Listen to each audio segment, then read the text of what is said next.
Janeiro, para que a audiência pública seja remarcada o quanto antes. Contaremos aqui com a presença hoje do professor Rafael Viegas, que é um especialista, né, no assunto, CNJ, CNMP. Eu conversava com o professor, né, hoje a FENAMP está presente, por isso nós vamos abordar também o CNMP. Aí eu conversava com o professor, ele disse que no CNMP as coisas ainda são ainda piores do que no CNJ. Eu falei, poxa, professor, é possível piorar? Aí ele, é possível. É possível, sempre é possível piorar, né, Carol? Então, só rapidinho, como a gente tem alguns minutos aqui, essa palestra está marcada para 14h30, fazer uma breve contextualização aqui do nosso ato de hoje, da entrega do ofício. Então, nós apresentamos aqui a pauta de reivindicações, uma pauta enxuta, né, com pontos macros, os pontos principais. Por exemplo, aqui o estabelecimento de um fórum permanente. Neste fórum permanente é onde a gente pretende discutir todas as questões que nos afligem lá no mundo real, né, nos estados, nos fóruns, nos cartórios, lá onde os problemas cotidianos acontecem, né? Desde assédio, sobrecarga, cobranças excessivas, falta de condições de trabalho e tudo que a gente já sabe, que a gente sempre recebe. Nós somos recebidos pelo diretor-geral, que é o Johannes, né, nos recebeu muito bem, mas o que a gente precisa, para além de sermos bem recebidos, é que as nossas propostas sejam recebidas com seriedade pelo Conselho, discutida, tramite e que a gente tenha uma resposta, né? Do último ato que nós realizamos, nós estamos aí há praticamente 2 anos lutando para entrar num fórum de discussão. Só que esse fórum de discussão ele trata de questões eminentemente relacionadas aos trabalhadores da Justiça Federal. Ali se discute carreira, ali se discute remuneração, e nós sabemos que a nossa carreira, a nossa remuneração, ela é definida nos estados. Em cada estado, a gente tem regulamentação própria. Mas lá nesse fórum tem 3 subgrupos, e um dos subgrupos, o subgrupo 2, ele discute saúde, condições de trabalho. E quando lá está sendo discutido saúde, condições de trabalho, assédio, sem a presença da FENAJUDE, e eu disse isso hoje para o diretor-geral, olha, o senhor vai me desculpar, né, com todo respeito, e quando a gente começa assim, né, lá vem a cacetada, o Conselho Nacional de Justiça está em todas essas discussões desconsiderando completamente mais de 170 mil trabalhadores, que fazem parte do Poder Judiciário, mas não podem aqui sequer opinar sobre o que está sendo decidido. Isso não pode ser assim. Eu senti um certo constrangimento, não sei se os companheiros também, por parte do diretor, porque ele falou assim, olha, aquela vez, teve aquela reunião, eu achei que a expectativa era que a coisa fosse desenvolver, que ele achava com naturalidade a participação da FENAJUDE, mas não foi isso que aconteceu, né? Então, ele está com o telefone da FENAJUDE, está com o meu celular lá, a gente espera que dessa vez a gente tenha a resposta. Então, na nossa pauta de reivindicações aqui, o Fórum Permanente de Discussão com a FENAJUDE, e nós deixamos bem claro que a prioridade é termos fórum próprio. Aí ele questionou, mas já existe um fórum. E se num primeiro momento não for possível, olha, for possível entrar no fórum que já existe?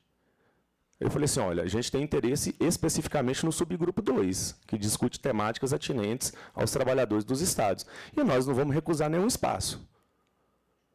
Mas deixamos claro que o objetivo principal nosso é ter um fórum próprio, um espaço próprio para discutir as nossas questões.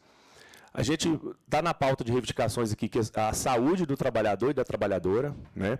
E aí entra a isonomia, inclusive no auxílio-saúde. A gente explica aqui a questão do piso e do teto, que para a magistratura tem teto e tem piso, para os trabalhadores só tem teto, não tem piso, e aí o piso é R$1, né? Se não tem piso, pode ser até de R$1. O ponto 3 aqui, combate à precarização, terceirização no Poder Judiciário dos Estados, defesa do concurso público, os problemas que a gente tem, né, com a terceirização propriamente dita, além disso, estagiarização, mão de obra cedida por outros órgãos, estágio de graduação, estágio de pós-graduação, residência jurídica, cargos comissionados em demasia. Então, é algo que a gente precisa discutir. O ponto 4 aqui, a gente trata do impacto das novas tecnologias na saúde, discute condições de trabalho, regras do teletrabalho, tudo isso precisa de ter a participação da FENAJUDE. E o último ponto aqui, o estabelecimento de mesa de negociação nos tribunais de justiça dos estados. Eu acho isso aqui fundamental. Muitas vezes, quase todas as vezes, quando a gente requer algo no CNJ, vem aquela resposta padrão. O CNJ não pode interferir na autonomia administrativa e financeira dos tribunais. Né? A Carol até está fazendo cara aqui de paisagem, do ódio que dá.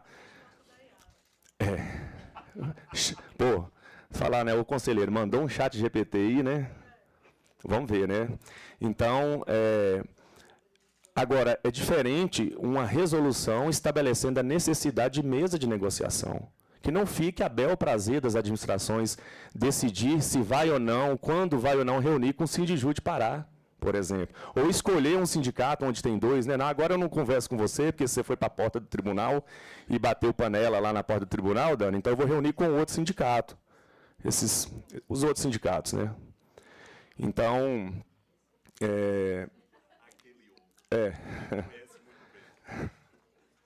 Então, é possível, sim, em que pesa a discussão nacional do marco regulatório da negociação coletiva no serviço público, que a gente precisa avançar neste governo, dito de esquerda, a gente precisa avançar com essa proposta. Mas a gente pode também avançar no âmbito do Poder Judiciário, com uma resolução que determine que tem que haver a instituição de mesa de negociação e o tribunal ser obrigado a sentar com o legítimo representante dos trabalhadores, que é o sindicato. Tá bom? Isso foi recebido, o encaminhamento que foi dado, ele vai encaminhar para a Secretaria-Geral e para o presidente do Fórum Permanente, e vai nos dar uma resposta.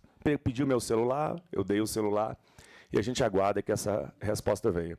Então, e aí a gente vai ter um segundo momento aqui para a gente discutir, para a gente ouvir vocês, receber e sistematizar os encaminhamentos. Tá bom, pessoal? Alguma complementação a respeito da reunião?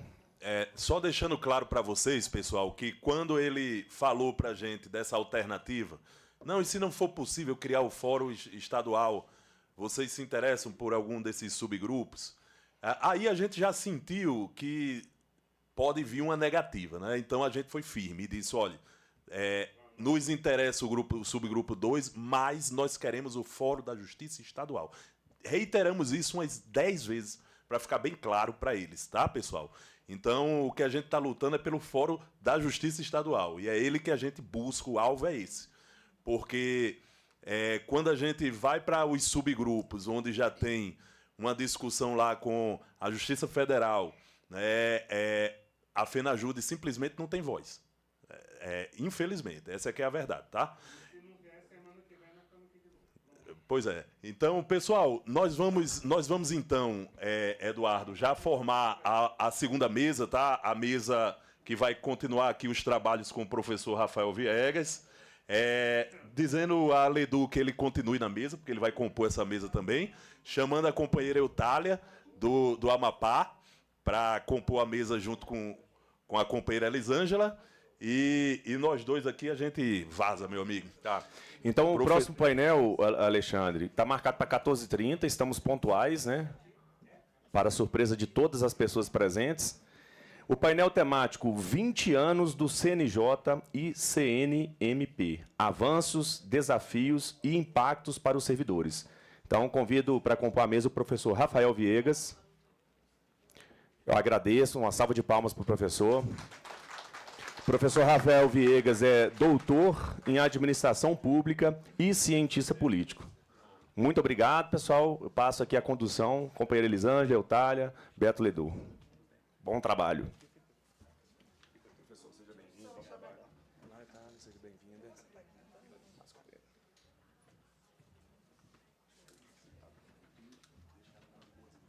Claro, com certeza.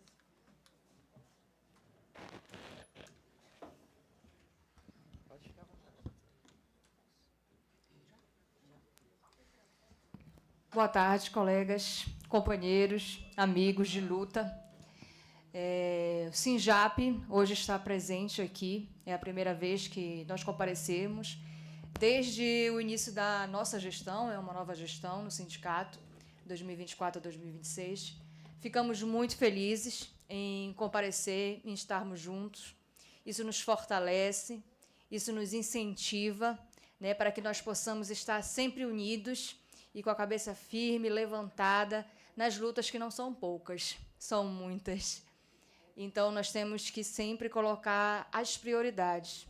E a questão do CNJ e a nossa participação dentro do CNJ é uma prioridade hoje, porque, infelizmente, o papel que o CNJ tem desempenhado é um papel daqueles que já ficou com aquela pecha, né, de sindicato dos magistrados. Mais de 26 estados, né, não são ouvidos, não conseguem ter voz dentro do CNJ, então nós precisamos lutar para que os servidores possam ter voz nesse local. São diversas desigualdades que nós enfrentamos, e não é fácil você estar dentro da justiça e se deparar com esse tanto de desigualdade, né?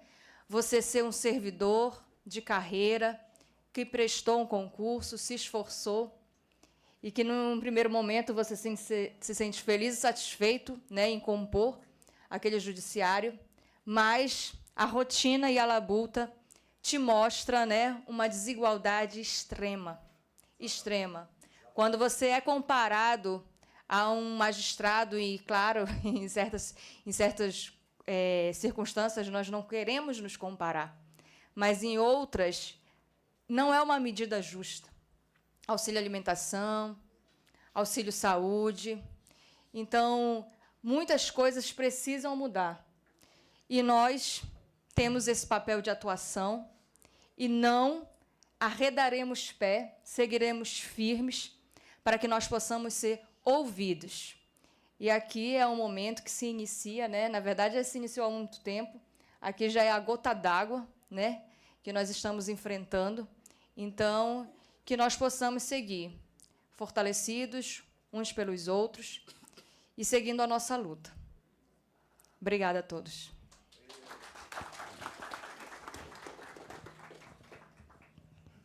Bom, o professor Rafael Viegas já esteve conosco anteriormente, né, lá em Maceió, trouxe uma palestra excelente para a gente, mostrou um pouco do que é o CNJ, né, professor? Porque essa visão que ele trouxe para a gente é uma visão que nós não tínhamos, né? Abriu as nossas mentes. E hoje ele retorna aqui conosco com a palestra, com o painel temático 20 anos do CNJ e CNMP, avanços, desafios e impactos para os servidores. O professor Rafael Viegas é doutor em administração pública e cientista político. Professor, a palavra está aberta ao senhor.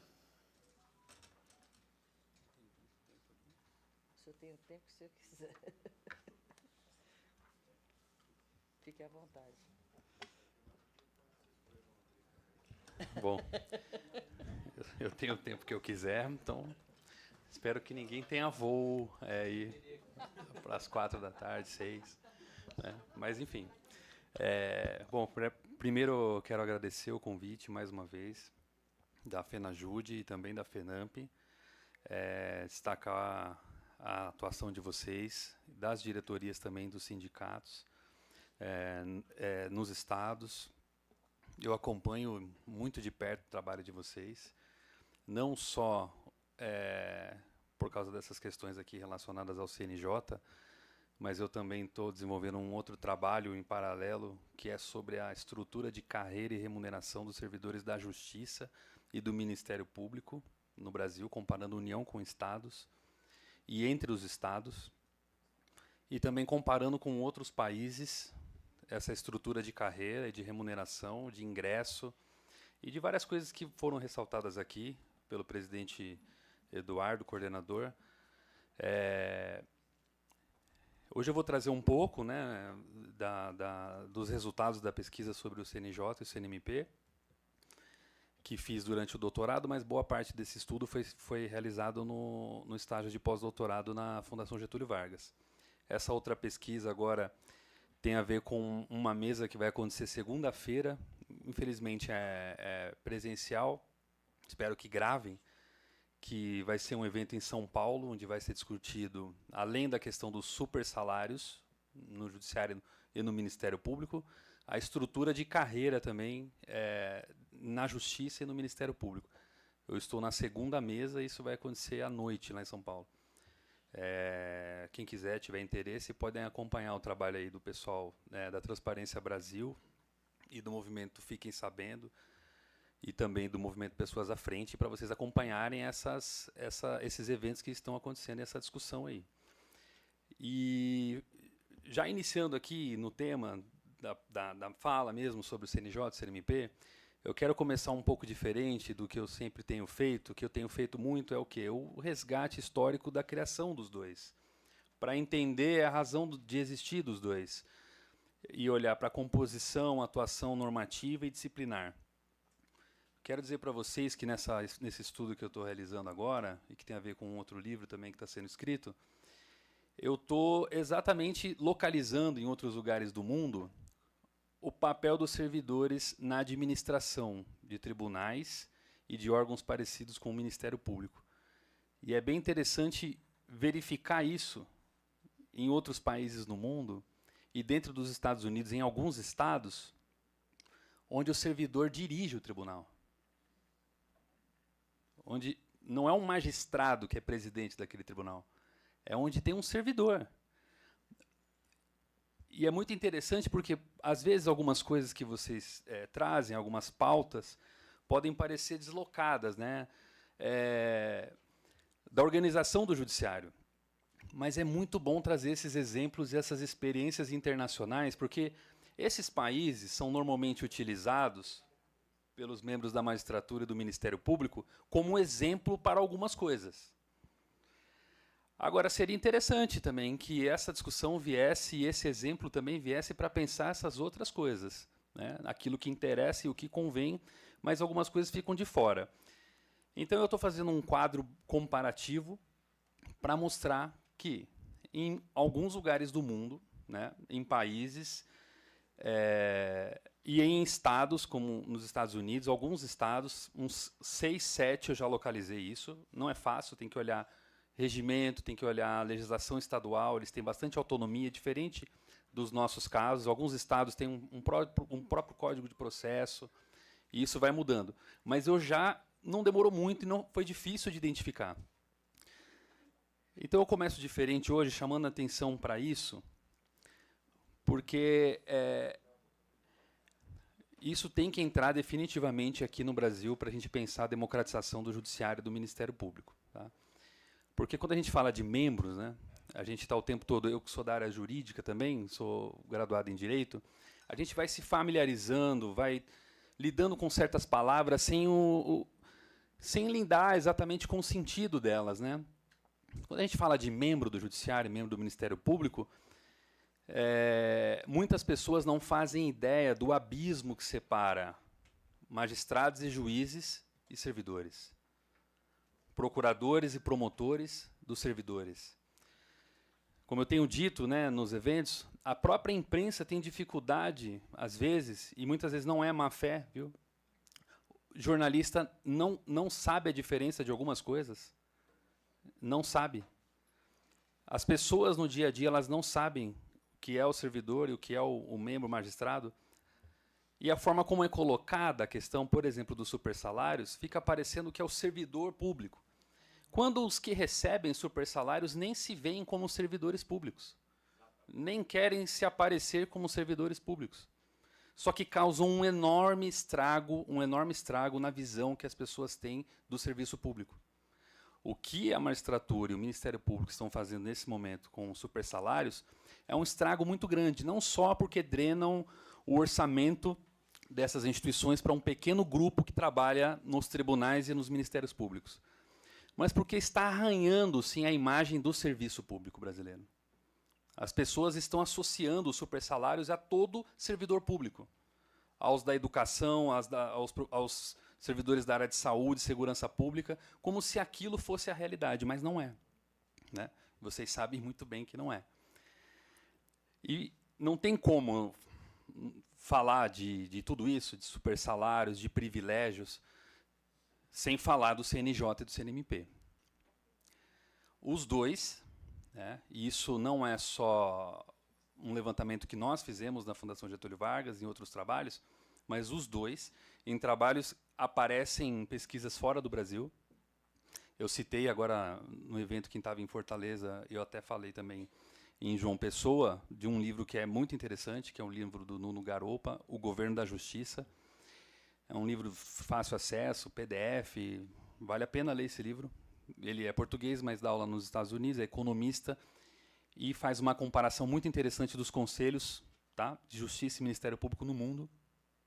E trabalhos dele em coautoria desde os anos 2005, 2008, e comparando o CNJ e o CNMP, já apontam. Essas estruturas que foram criadas no Brasil, elas vão zelar pela autonomia e os interesses da magistratura e dos membros do Ministério Público, em detrimento do controle externo. Então, não é controle externo, eu estou falando aqui para a plateia sabe bem do que eu estou dizendo. Mas, às vezes, pode ter alguém em casa, e pode ter alguém também no YouTube que não é dessas carreiras, que está acompanhando, e como vocês vão gravar isso, e vão encaminhar isso, é bom que encaminhe isso para muitas pessoas que, inclusive, não são servidores, é melhor que isso vá longe mesmo, para que essas pessoas saibam, né, que essas estruturas, elas não só têm uma composição que favorece essa autonomia, como vocês também sabem, a maioria na composição é de membros das próprias carreiras que deveriam ser alvo do controle. Não é esse o desenho, né? O lobby dessas carreiras foi muito poderoso e continua sendo, e resistiu a qualquer tentativa de controle externo. E essa é a realidade. Também imagino que vocês estejam acompanhando as tentativas a todo instante no Congresso Nacional de legitimar os penduricalhos, de esconder supersalários, de afetar, inclusive, um grande avanço que aconteceu no Brasil, que é a lei de acesso à informação e a noção de transparência. Tentaram recentemente, isso chegou à mão do presidente que vetou, né? Estava embutido ali um dispositivo que poderia inviabilizar a transparência em relação a supersalários, um argumento de segurança, etc. A gente sabe, né? Eles são bastante engenhosos, né? Não só para dar nome às rubricas e a todos os, né, os penduricários que vocês sabem que existem, que assim é uma criatividade muito grande. E também são muito criativos no Congresso Nacional, né? Então, falando agora, trazendo um pouco mais de dados, né, para poder pensar 20 anos dos dois órgãos, né, havia necessidade, eu falo isso a todo instante, havia necessidade, num momento de criação do CNJ e do CNMP, por uma série de fatores. Os dois foram criados em um determinado contexto, e não foi à toa que foi ali no primeiro governo Lula, os escândalos de corrupção no judiciário, de venda de sentenças, TRT São Paulo, né? Vocês conhecem também isso muito bem. Não que isso tenha acabado, né? É só abrir o jornal e começar a procurar um pouquinho e a gente vê que alguns tribunais são alvo de investigação da Polícia Federal, né? Escândalos de vendas de sentenças, juízes afastados com um prêmio da aposentadoria compulsória, e com eles 30 milhões, dezenas de milhões de reais, né? Então, isso não mudou muito. Mas, naquele contexto, era necessário criar o CNJ e o CNMP, até por pressão internacional, para trazer um pouco de segurança jurídica para esse país, para colocar e sair dinheiro daqui de uma forma um pouco mais fácil, por assim dizer, né? Simplificando bem. Havia uma forte pressão internacional, os dois foram criados, o desenho é favorável às carreiras que deveriam ser alvo do controle, magistratura e Ministério Público têm uma maioria na sua composição, e nós pegamos esses 20 anos de composição do CNJ e do CNMP e olhamos o perfil de todos os conselheiros e conselheiras que vieram das carreiras da magistratura e do Ministério Público. E aí algumas coisas, e hoje vai ser bom, que é um evento que traz também a FENAMP e os servidores do Ministério Público, para comparar algumas coisas que são próximas. A maior parte dos dados é muito semelhante, mas em alguns outros, realmente, o pessoal do Ministério Público tem um pouco mais de problema. Não que esteja confortável para o judiciário, tá, pessoal? Mas o que chama muito a atenção? Nossa, eu escuto por onde eu passo a ideia de que os dois funcionam como um sindicato da magistratura e do Ministério Público. Por onde eu passo, eu escuto isso. Eu tento trabalhar a ideia de que é mais do que um sindicato. É a sede informal de um partido da justiça. De um partido, né? De um grande partido que reúne os interesses corporativos. E essa reunião aconteceu já há um bom tempo atrás. Vocês devem ter ouvido falar da Frentas, que é a Frente Associativa Magistratura e Ministério Público. O que vocês estão tentando fazer agora, construir, já foi feito há 20 anos por essas carreiras. Há 20 anos. Eu também dou esse exemplo para lembrar que, em 1993, existia a FENAMP, ANSEMP, existiam. Mas, em 93, a Associação Nacional dos Procuradores da República já tinha um software para monitorar o Congresso Nacional. Nenhuma tramitação passava sem que os procuradores sabiam. 93.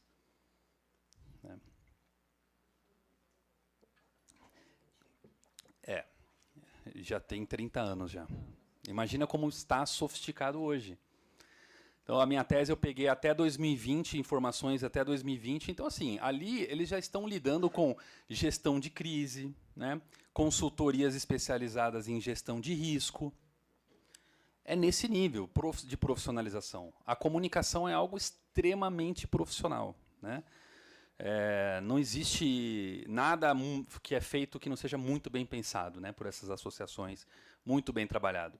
Mas, voltando para a composição, o que chama a atenção? Os números da presença de conselheiros que têm atuação marcada nas diretorias das principais associações de classe da magistratura e do Ministério Público. A AMB, a JUF, a ANAMATRA, CONAMP. É um número assim que é bem interessante, e esse perfil ele se faz presente no CNJ, mas no CNMP ele é realmente muito interessante. É algo em torno de 70% no CNMP. Ou seja, esse é um filtro, realmente tem funcionado como um filtro para acesso ao CNMP. Só para ter uma ideia do que isso representa no CNMP, na magistratura isso vai para metade, mas tem outras coisas que tem mais presença no CNJ e que não tem no CNMP. A força disso é tão grande no CNMP que os juízes que integram o CNMP têm atuação nas associações de classe. E é um número que, quando a gente faz uma comparação com o próprio CNJ, é muito maior. Ou seja, a força disso no CNMP é uma força privatizante do CNMP, né? Porque são entidades privadas, né, que defendem interesses corporativos de pessoas, de pessoas específicas, né? No CNJ, daí a gente tem que destacar outras coisas, e que certamente tem a ver com a forma como vocês são recebidos no CNJ e nas cortes superiores aqui de Brasília. Além desse perfil ligado à defesa de interesses corporativos, dessas associações que eu mencionei, mas também de associações dos estados, é uma presença muito interessante e significativa de juízes que auxiliaram ministros do STJ e do STF.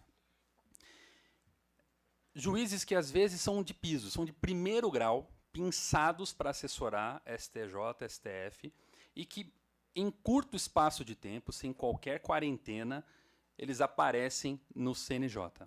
Com as diretorias de associação de classe, é a mesma coisa.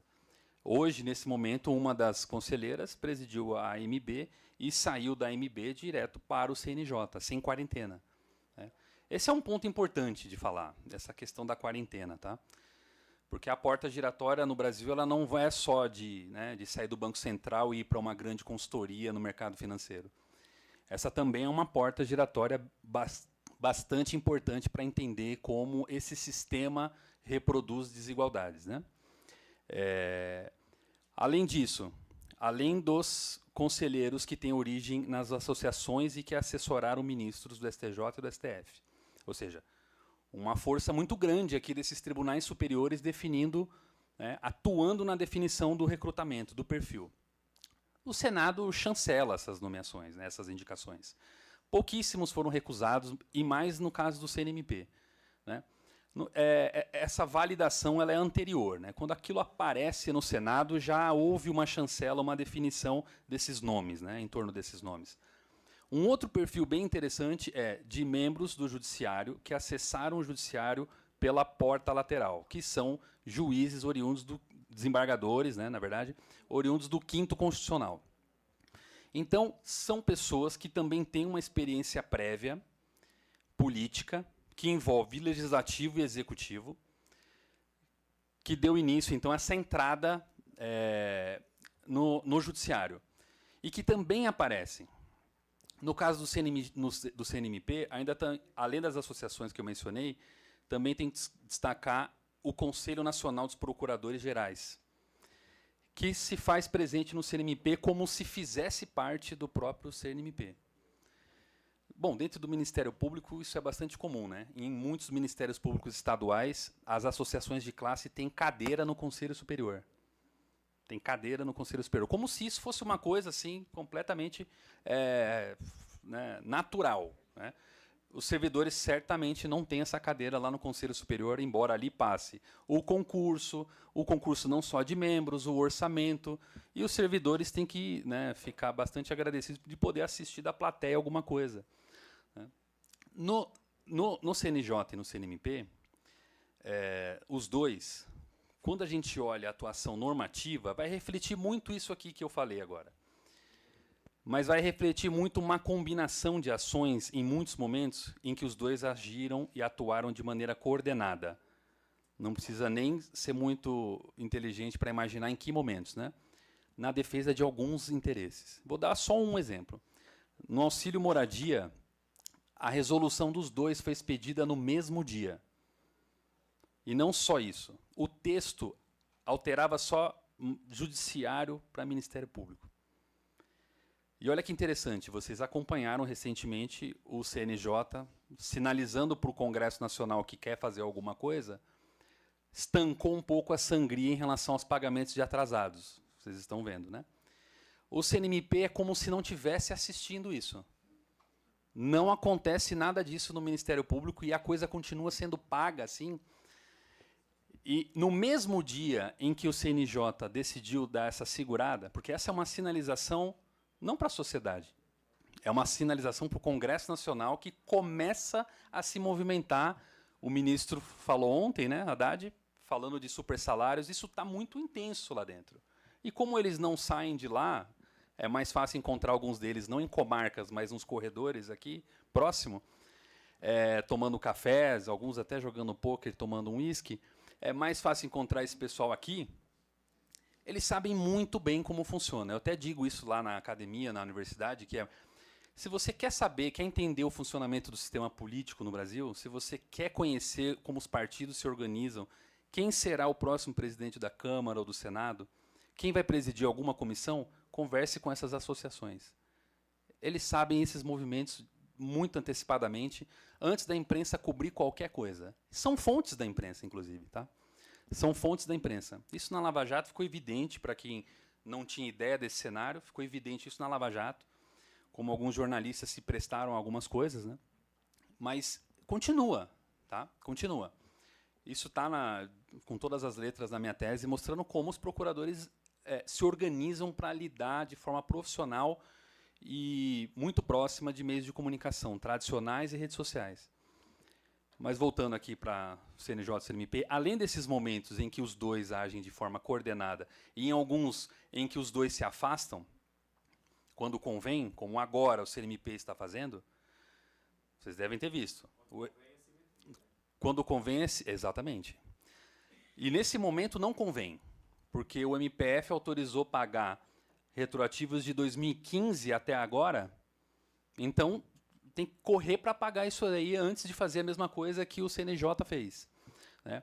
Mas o que eu tenho dito? Que o CNJ está sinalizando, vejam aqui, o Congresso vai precisar legislar sobre isso. Porque parar isso momentaneamente, né, não vai resolver. E vocês sabem, eu estou falando aqui para diretores sindicais, para pessoas que têm uma trajetória na luta sindical e sabem que faz toda a diferença quem está na administração superior. Se vocês têm naquele momento uma boa relação com a administração superior, vocês não podem baixar a guarda em nenhum instante. Porque se mudar essa composição, pode mudar para vocês de uma hora para outra, isso muda para vocês. Nós temos agora uma boa relação com o presidente nos recebe, estamos resolvendo isso, aquilo que foram os atrasados, estamos recebendo. Muda essa composição e muda completamente o cenário para vocês. Vocês conhecem isso. Né? Então, a sociedade não tem ideia disso, né? Então, é preciso que o Congresso tome uma providência para estancar o que está acontecendo hoje, que é, repito, a drenagem por uma pequena cúpula, né, um número bem menor desse número de cento e tantos mil servidores que dão vida ao Judiciário e ao Ministério Público. É uma minoria, né, que instrumentaliza a autonomia administrativa e financeira dos tribunais para pagar esses privilégios, esses retroativos inconstitucionais e imorais, né. Não existe prescrição nesse meio. Para vocês existe. Para vocês existe. Precatório também, se vocês precisarem judicializar, mas não existe prescrição. No Código Civil a gente aprende prescrição. Eu não sei se alguém aqui... tem muita gente da área do direito, né? Eu não gostava muito dessa matéria, né? Eu gostava mais de processo penal, constitucional. Mas eu lembro, né, prescrição em direito penal, né, é muito interessante e os membros do Ministério Público, eles lidam muito bem com a prescrição. Prescrição. Basta acompanhar o que acontece no CNMP. No CNMP, assim, ó, prescreve, que é uma coisa assim, impressionante. Aí prescreve. Aí existe prescrição. Para retroativos, não existe prescrição. Eu falava com um ex-integrante do Ministério Público e ele disse, olha, é assim... Eu olhei minha conta e vi que tinha 100 mil lá. Aí eu vi que quem pagou foi ele aposentado. Ele ligou lá na administração e perguntou, o que são esses 100 mil? Não, doutor, fica tranquilo. É daquele de 98 a 2000 e tanto. Ele falou, sério isso? Sério. E fica tranquilo que mês que vem tem a outra parcela de mais 100 mil. Ele falou, Rafael... A coisa está tomada, né? A gente pode chamar de dominada mesmo, capturada por esses interesses, né, que estão de costas, não só para vocês. Não é só de costas para vocês, é de costas para a sociedade, né? Como um cidadão a gente fica indignado, né? É de costas para o país. Porque são bilhões e bilhões de reais, gente. Não são milhões. São bilhões. A gente está fazendo um levantamento, isso daí está muito perto de 100 bilhões em 10 anos. Juntando os dois. Judiciário e Ministério Público. A gente está fazendo a conta, assim, é difícil, né? Porque não tem transparência nisso, são opacos, né? Aqueles que deveriam zelar pela moralidade administrativa, pela transparência, são os primeiros a negar isso para a sociedade. E quase conseguiram esconder. O presidente precisou vetar isso. Quase passou. Quase. Se o Congresso não derrubar. Então, é muito interessante, Eduardo, que quando a gente fala fora do Brasil sobre o que acontece aqui, e muitos dos membros da magistratura e do Ministério Público, no auge da Lava Jato, foram fora do Brasil dizer o Brasil é um país extremamente corrupto. É um país muito corrupto. E aí, fora do Brasil, a gente ouvia nos eventos.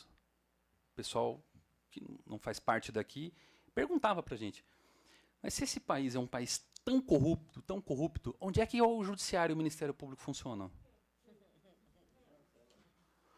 Em uma outra realidade, né? Certamente é uma realidade paralela, que não tem nada a ver com isso. Quando a gente olha para o conceito de corrupção que muitos desses agentes mobilizaram no auge da Lava Jato, se a gente pegar o conceito e trouxer para agora o que está acontecendo, que é desviar uma parte do orçamento para pessoas específicas favorecendo indivíduos, não é muito difícil de chegar próximo ao raciocínio de que isso se encaixa num conceito mais amplo de corrupção, né? O Estado está sendo corrompido por dentro, né? Então, e o CNJ e o CNMP, onde é que estão nisso tudo? É esse silêncio mesmo. É silencioso. É silencioso. Não tem um ruído. É afinado. É muito afinado. Quando toca, toca afinado. Não desafina. E por que não desafina? Porque, assim, os dois, quando criados para realizar controle externo, não têm a menor condição de fazer isso, porque a composição não favorece, Essas estruturas, né, os interesses corporativos são muito organizados, né? Quando a gente conversa com autores fora do Brasil, a gente comenta o seguinte, que o corporativismo, tá, é uma coisa que não é restrita ao Brasil. Isso não é um problema só nosso. Tá? Na França é muito grande, na Alemanha também existe, nos Estados Unidos. Só que aqui é escandaloso. A gente conversa isso fora do Brasil. A gente não está falando de qualquer corporativismo que acontece, né, não só no Brasil. É um corporativismo que ele é predatório mesmo. Ele é predatório do Estado a pessoas dentro do Estado se enriquecendo dentro do Estado. Se enriquecendo no Estado, levando um padrão de vida que não condiz com o serviço público.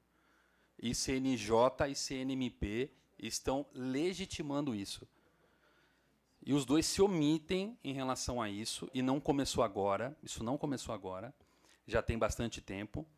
Chegou no auge, né? Chegou no auge que já até não há constrangimento de aparecer dizendo que não é super salário.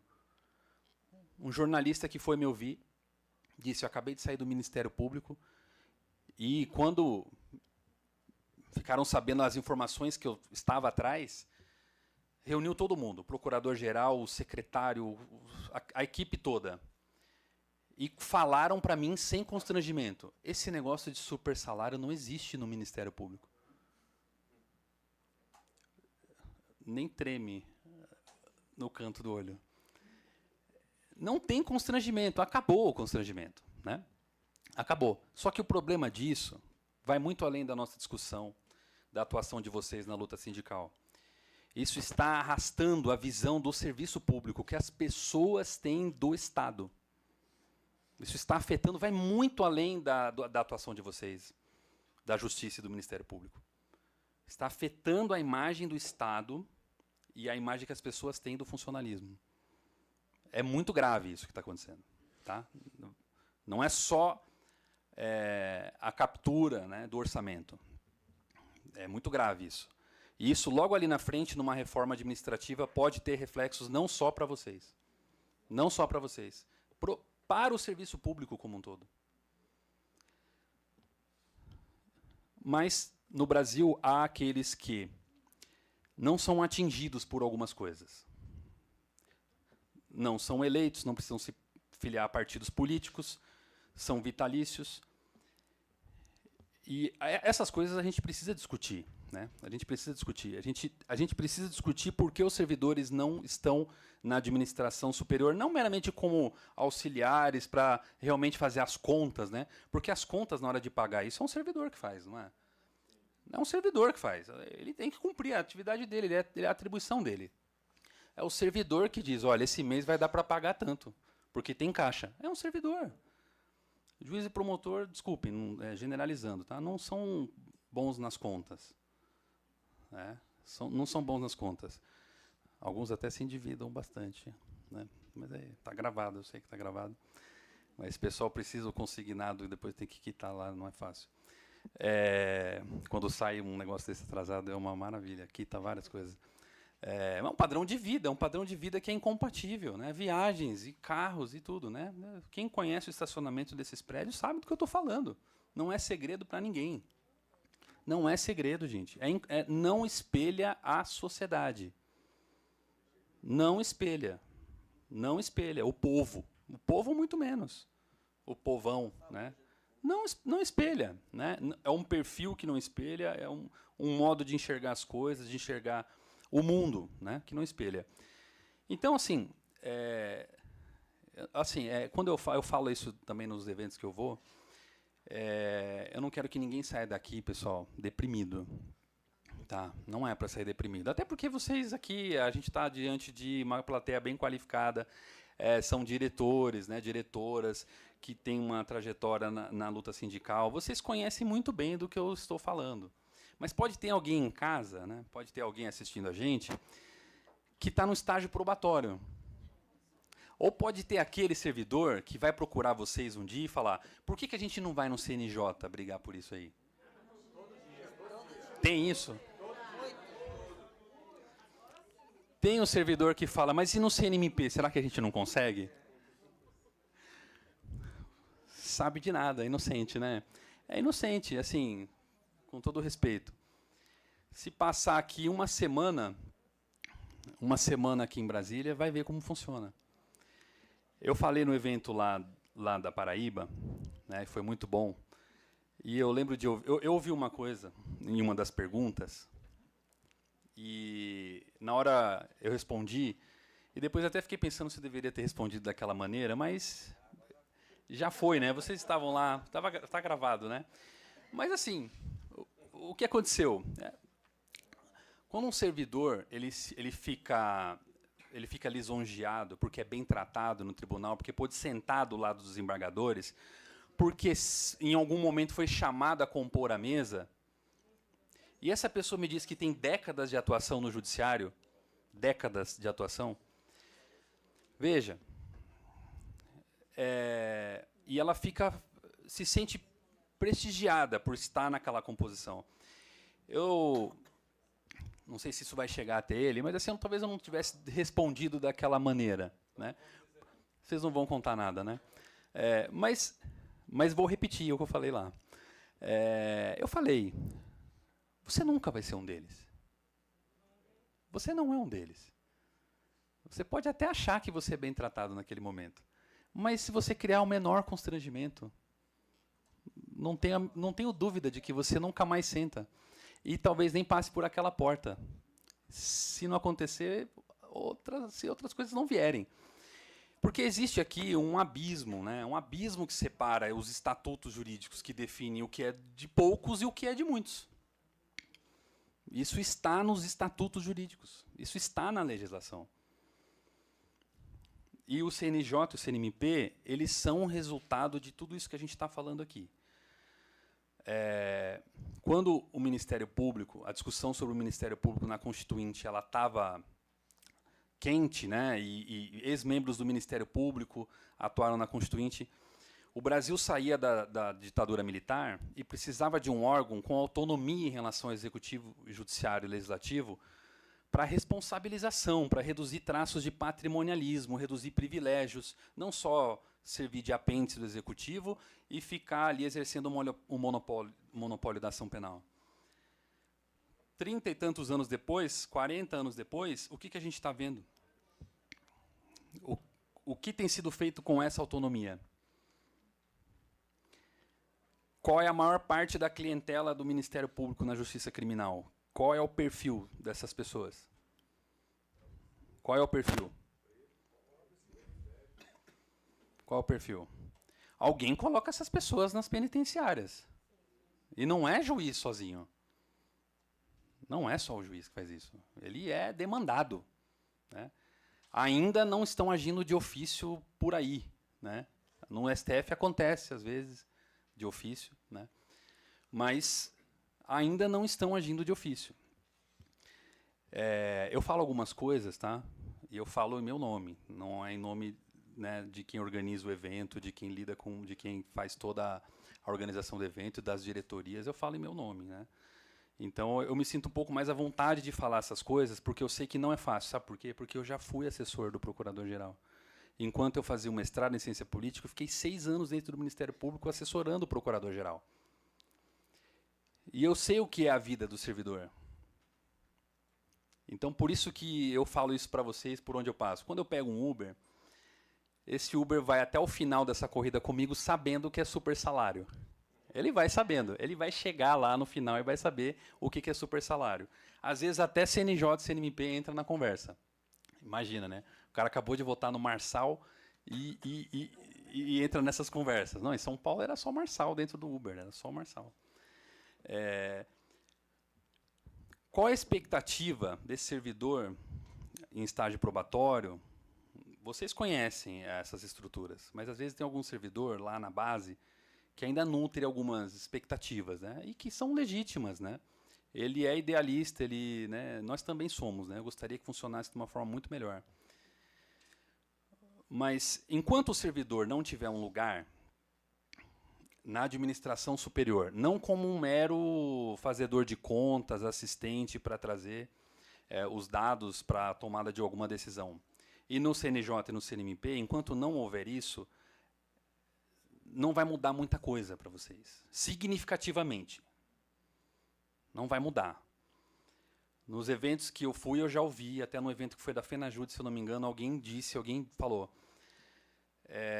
que há servidores que acham que vocês podem fazer, eventualmente, um turismo sindical. Esse pessoal viaja muito, eles viajam muito. Quem fala isso não tem a menor ideia do que é a Associação de Magistrados e Ministério Público. Eles têm apartamentos aqui, têm escritórios de representação em Brasília. Estão permanentemente aqui em Brasília. Em relação à atuação disciplinar, a gente não achou coisa diferente, né? Então, assim, os dois são bastante disciplinares em relação a magistrados e membros do Ministério Público.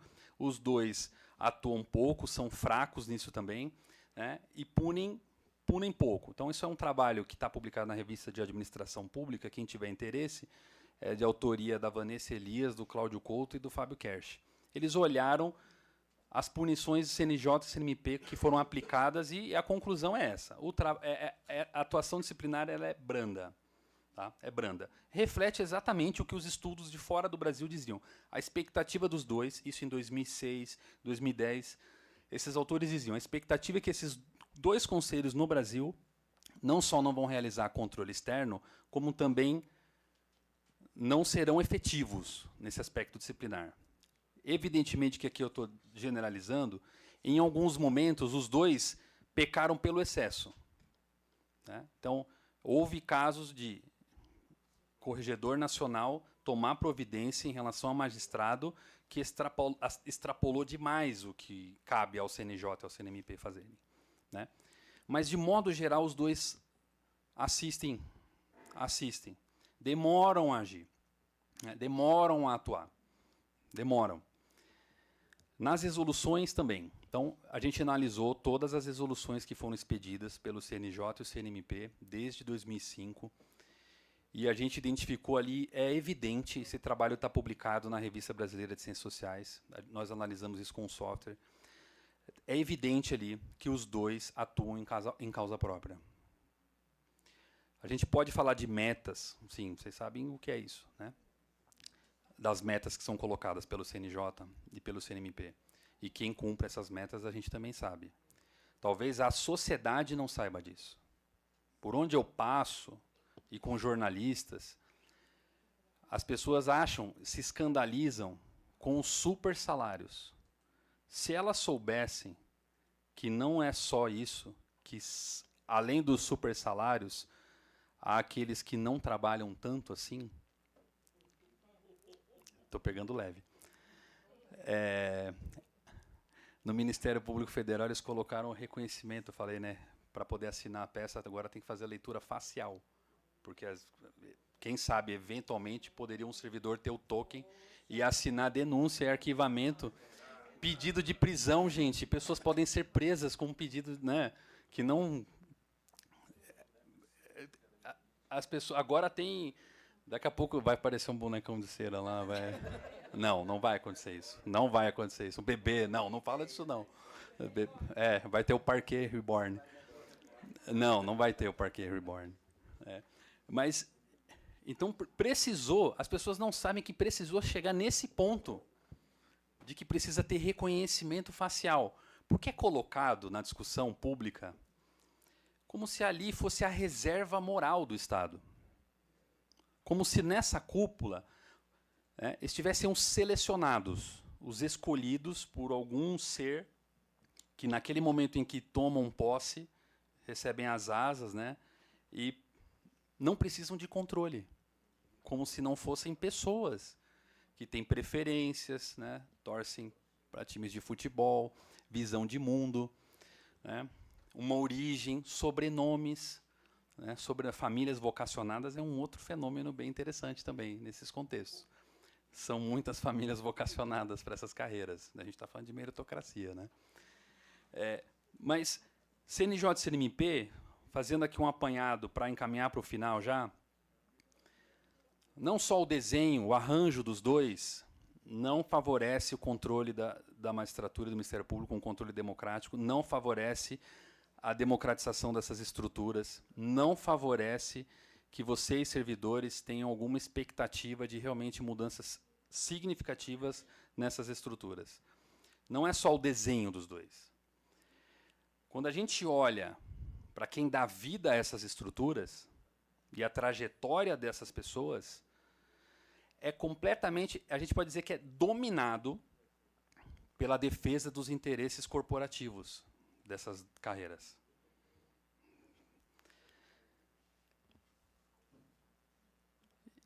E os dois, né,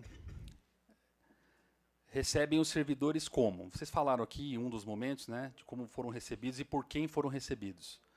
Né? Eu já fui recebido por conselheiro lá.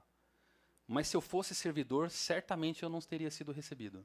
Eu fui recebido porque eu fui fazer uma pesquisa, eu estava conversando, fui entrevistar, fui falar. Agora, se eu me identificasse como diretor, como presidente de algum sindicato, não teria sido recebido.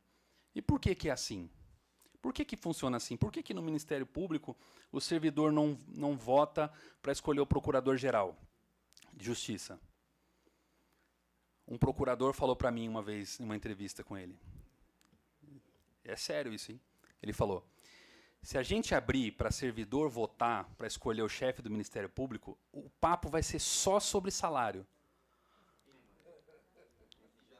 O papo vai ser só sobre atrasados, só sobre salários. O olho nem treme, gente. Nem treme. Vocês já viram o que é a carta de intenções de candidatos a procurador-geral? Como que isso circula entre os membros? Talvez quem está no Ministério Público já tenha visto. Eu já vi algumas. É assim, ó, atrasados, pai, mãe. É assim, vai até a 10ª linha. É uma rede fina que é jogada lá nos anos 90 e vem sendo puxada até 2025 para pagar o que tiver que pagar. E tem lá dentro gente muito boa, muito preparada, especializada em saber o que o Estado vizinho está pagando. O Acre já pagou tal coisa, agora também a gente vai pagar aqui. E tem gente especializada nisso. Eu entrevistei um deles, um dos procuradores, especializados nisso. Ele aparecia quinta-feira para assinar os processos, lá, as manifestações em 2º grau. Mas sabia como poucos assim o que cada um tinha pago. Estou falando em 2008, nem estava do jeito que está hoje. Né? Então, assim, já encaminhando agora de fato para o fim, né? Sem que vocês saiam deprimidos. Né? Quem está em casa também ainda continua aí na live. Já ficou um pouco deprimido? Poxa, não é a intenção. Também quem quiser evitar o mesmo voo que o meu, né, eu sempre falo isso, né? Eu vou hoje. É o da Azul, tá? Para Congonhas. Né? Acontece, né, gente? Olha, eu não gosto de viajar de avião, sempre sento no mesmo lugar. No mesmo lugar, é sério, hein?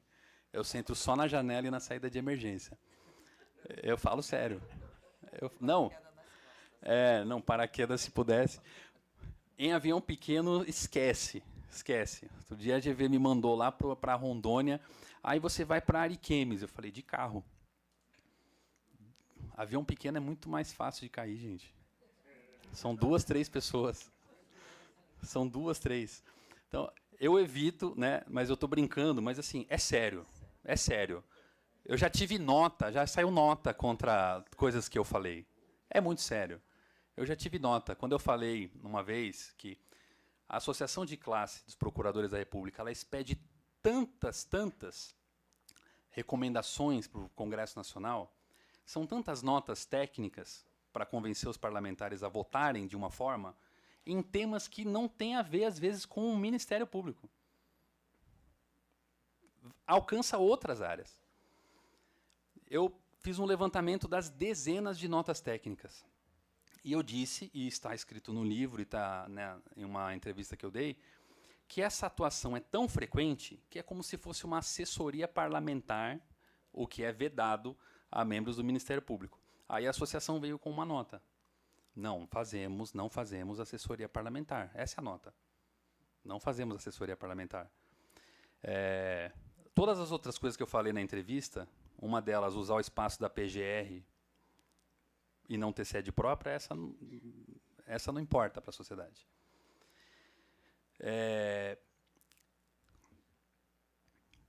Para pensar em mudanças concretas, né? Não só em fazer um diagnóstico disso, que é um cenário que não é muito bom, né? Não só para vocês. Não é um cenário que não é bom para vocês. É um cenário que é ruim para todos nós. Para todos nós. As perspectivas, eu conversando com parlamentares, conversando com pessoas que têm interesse nessa discussão no Congresso Nacional, é inevitável, é urgente discutir a composição do CNJ e do CNMP. Essa é a primeira coisa. É a primeira coisa. Uma cadeira pode parecer pouco, mas não é pouco. Uma cadeira pede vista de processo, uma carreira interrompe que algo passe só com um número e é aprovado à unanimidade. Uma cadeira. Não só a composição, mais aberta também, não só para vocês servidores. Aqui a gente está num evento, né, inclusive com carreiras federais, mas a composição do CNJ e do CNMP, ela tem uma outra questão que não é muito explorada. Elas têm, em proporção, a presença maior de membros do Judiciário e do Ministério Público da União. Se vocês olharem proporcionalmente, o Ministério Público dos Estados e os tribunais dos estados estão subrepresentados quando a gente compara e faz a proporção. Vejam a quantidade de cargos que vêm da União e que estão nesse desenho. Precisa mexer na composição. Precisa outra coisa também. Precisa o Congresso legislar e deixar muito claro o que os dois podem e não podem fazer. Os dois já legislaram algumas vezes. Já inovaram no ordenamento jurídico algumas vezes. Tá? Não só na defesa de privilégios, mas também em torno de projetos de poder, de projetos corporativos de poder. O exemplo que eu sempre dou, porque é muito escandaloso, né? Como isso não ficou ali, não gerou um escândalo naquele momento, né? Que é quando o CNMP, presidido pelo PGR, o Rodrigo Janot, expede resoluções legislando em matéria de direito penal e processual penal, autorizando acordo de não persecução penal. Não era previsto no direito penal brasileiro, direito processual brasileiro. O CNMP ele legislou em matéria de improbidade administrativa. A antiga lei de improbidade vedava expressamente no artigo 17. Expressamente. Então, contra a lei expressa, o CNMP autorizou acordos em matéria de improbidade que estavam sendo feitos já eram feitos contra a lei. E tem outros exemplos, né? Alguns, independentemente do acerto, em relação à união homoafetiva, mas legislou. Essa é a questão. Não teria como esperar o Congresso Nacional fazer. O que passa dessa forma, com esse tema, que pode ser relevante, que está defendendo muitas vezes interesses de minorias, está fazendo uma atuação contra-majoritária, pode também estar fazendo um grande estrago em um outro momento. Então, os dois extrapolam, em alguns momentos, as atribuições, que são do Congresso Nacional. Então, além da composição, tem que ficar muito claro qual é o poder de alcance dessas resoluções, né? E como essas resoluções podem ser alteradas. Os dois alteram com muita frequência. Eu imagino, eu não sou servidor da Justiça, do Ministério Público, não trabalho mais lá dentro, mas eu fico imaginando para vocês terem que se atualizar constantemente, cada hora uma resolução trata de um assunto.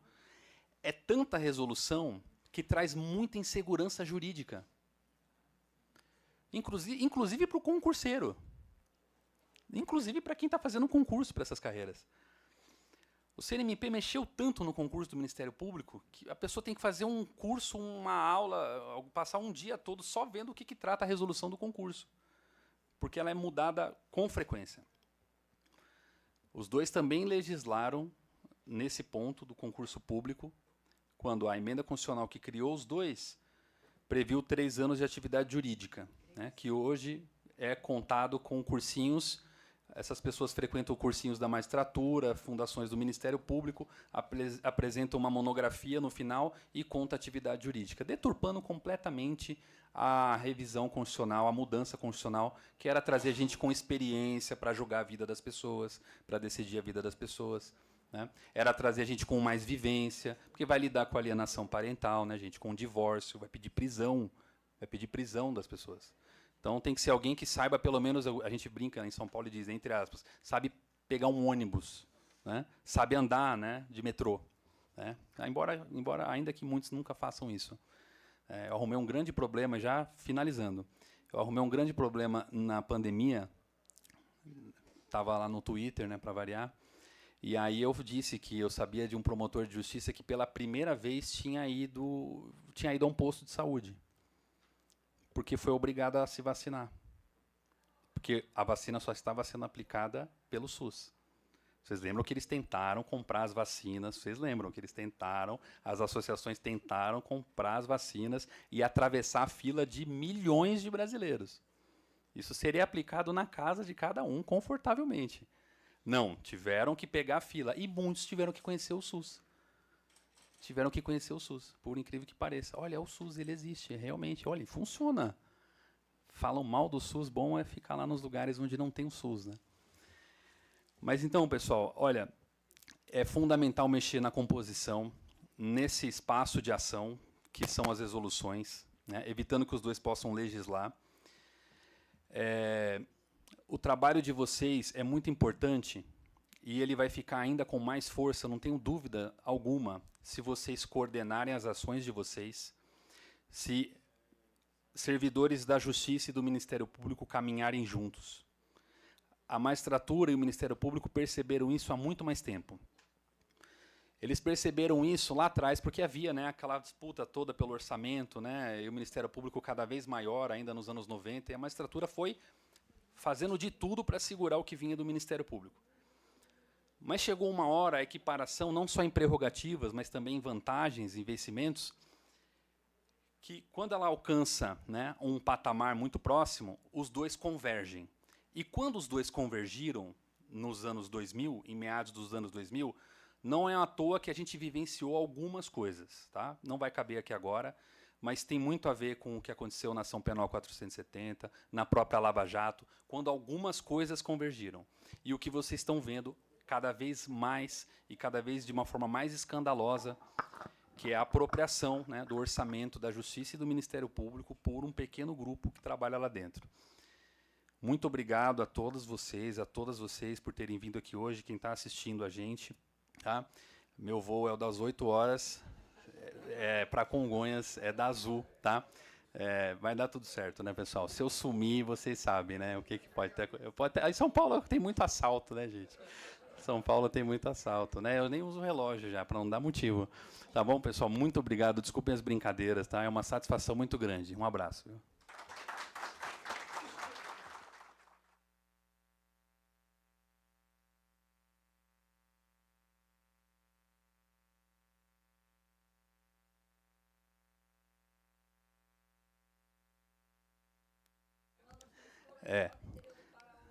Colegas, não, essas pesquisas que tem isso que eu estou fazendo, que envolve a carreira dos servidores da União e dos estados, e comparando estados, e olhando para fora do Brasil também, qual é o papel do servidor no judiciário e no que é parecido com o nosso Ministério Público, porque, por exemplo, nos Estados Unidos você tem justiça e promotoria, às vezes, local, né? E eleitos em muitos lugares. Então, tem coisas que são bastante distantes. Então, eu estou tentando comparar. E esse é um capítulo desse livro que você chamou a atenção, que se chamou O Governo dos Juízes. Né? Então, eu já estou terminando isso, está no final. Né? Depois você vai pegar o mesmo voo. Vamos para o Pará junto. E tem a ver com isso. Tá? O finalzinho a parte, o último capítulo é sobre os servidores. Porque eu falei muito rápido, só aproveitando esse gancho aqui, antes das perguntas, mas magistrados e membros do Ministério Público têm buscado se qualificar em outras áreas, né? Mas juízes administram fóruns, administram equipes grandes. mas não têm formação em recursos humanos, em administração, em contabilidade, não são economistas. Eles precisam dos servidores. Membros do Ministério Público, a mesma coisa, eles são formados em Direito. A graduação em Direito não te dá conhecimento em políticas públicas, em gestão de pessoas, recursos humanos. São sem servidores. Sem a existência dos servidores, não há a menor possibilidade de haver justiça e Ministério Público. E, dentro dessas organizações, os dois têm que ter uma posição maior, os servidores, porque não só, como eu disse, faça as contas aqui para a gente saber quanto que a gente pode pagar esse mês. Tá? Os servidores têm conhecimentos que os membros, os magistrados, os promotores não têm. Não têm. Na Lava Jato, isso, para quem não conhece, ficou claro, porque os procuradores precisaram de contadores, de auditores, economistas, contadoras que precisaram ir parar lá em Curitiba para fazer as contas lá. Imagina o Dallagnol fazendo conta. Bilhões da Petrobras teriam ido para aquela fundação que ele quis criar. Você imagina, ele fez aquela apresentação, imagina ele fazendo conta. Né? O que ia sobrar para os servidores dessa conta? É isso, pessoal. Obrigado. Tá?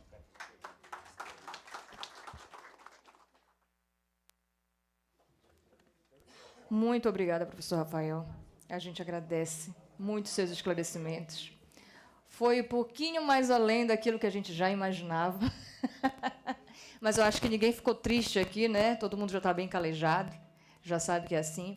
E quando o professor faz um comentário sobre o Partido da Justiça, é como eles se organizam, e muito bem organizado,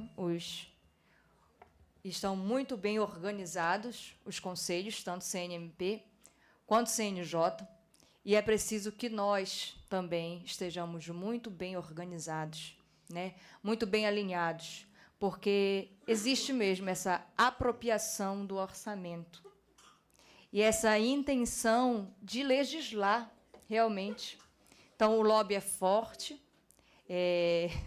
aquela questão de tentar fazer o controle de escândalos ali, venda de sentenças, aposentadorias. Na verdade, eles fizeram uma gestão de risco, tomaram o controle para si, vamos abafar as coisas aqui.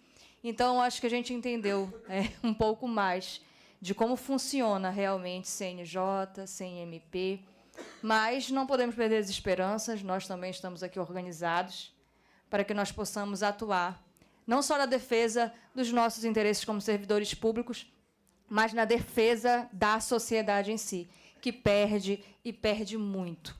Eu vou abrir aqui um momento de fala para o colega Alberto, do CNMP, para que ele possa apresentar suas considerações. E, em seguida, já abro o prazo aqui para os colegas se inscreverem. Então, aqueles que tenham interesse, a gente já vai fazer a anotação dos nomes.